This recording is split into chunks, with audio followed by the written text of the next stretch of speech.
बिस्मिल्लाहिर्रहमानिर्रहीम। अस्सलाम वालेकुम। कैसे हैं आप सब। मैं हूं नगमा हुसैन और आप देख रहे हैं कुकिंग विद नगमा हुसैन।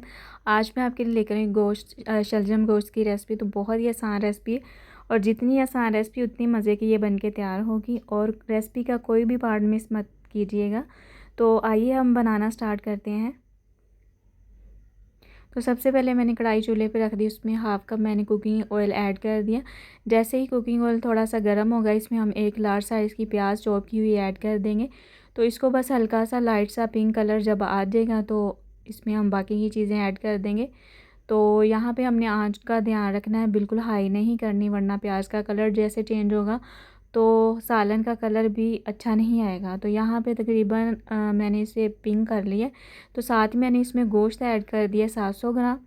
तो यहाँ पे मैंने गोश्त लिया है मटन, आप चाहें तो बीफ भी ले सकते हैं।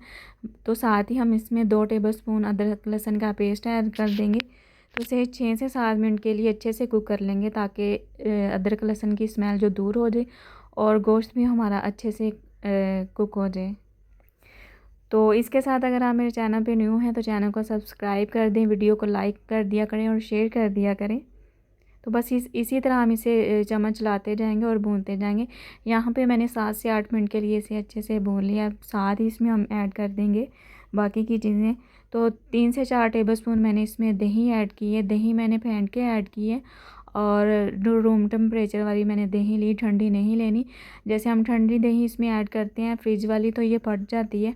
तो दही का आपने ख्याल रखना है कि खट्टा भी ना हो। साथ ही मैंने इसमें 2 अदर बड़े चॉप किए हुए टमाटर ऐड कर दिए हैं और हाफ़ टेबल स्पून मैंने लाल मिर्च पाउडर ऐड कर दिया है। 1 टेबलस्पून मैंने चिली फ्लेक्स ऐड कर दी और 1 टीस्पून मैंने हल्दी ऐड कर दी और 1.5 टीस्पून इसमें मैंने नमक ऐड कर दिया। नमक आप अपने टेस्ट के अकॉर्डिंग ले सकते हैं। तो बस इसी तरह इसको मिक्स करते जाएंगे, तब तक कुक करेंगे जब तक इसमें जो टमाटर है सॉफ्ट नहीं हो जाते। तो यहाँ पे देखिए मसाले भी अच्छे से कुक हो गए हैं और टमाटर भी बिल्कुल इसमें घुल गए हैं। तो अब हम इसमें ऐड कर देंगे पानी। तो पानी इसमें मैंने 1 कप पानी ऐड कर दिया है, तकरीबन 250 ml मैंने इसमें पानी ऐड कर दिया। तो पानी यहाँ पे मैंने नीम गर्म लिया क्योंकि हमने प्रेशर नहीं लगाना, तो इसलिए हम ठंडा पानी इस्तेमाल नहीं करेंगे नॉर्मल। तो इसे कवर करके 8 से 10 मिनट के लिए कुक कर लेंगे। तो यहाँ पे 8 से 10 मिनट हो चुके हैं तो पानी भी बिल्कुल खुश्क हो गया है। तो यहाँ पे देखें घी भी सेपरेट होना स्टार्ट हो गया। तो अब हम इसमें साथ ही शलजम ऐड कर देंगे। यहाँ पे मैंने 1 kg शलजम ली है, जिसे मैंने बड़े बड़े साइज़ में काट लिया था।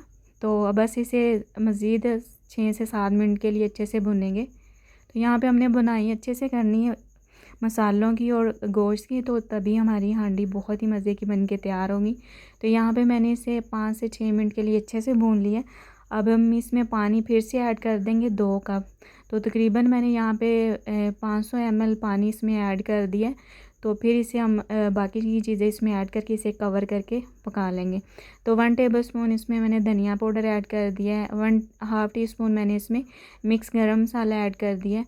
तो बस इसे मिक्स करेंगे और साथ ही हम इसमें 3 से 4 साबुत सब्ज़ मिर्च ऐड कर देंगे। इससे बहुत ही अच्छा टेस्ट आएगा सालन में से।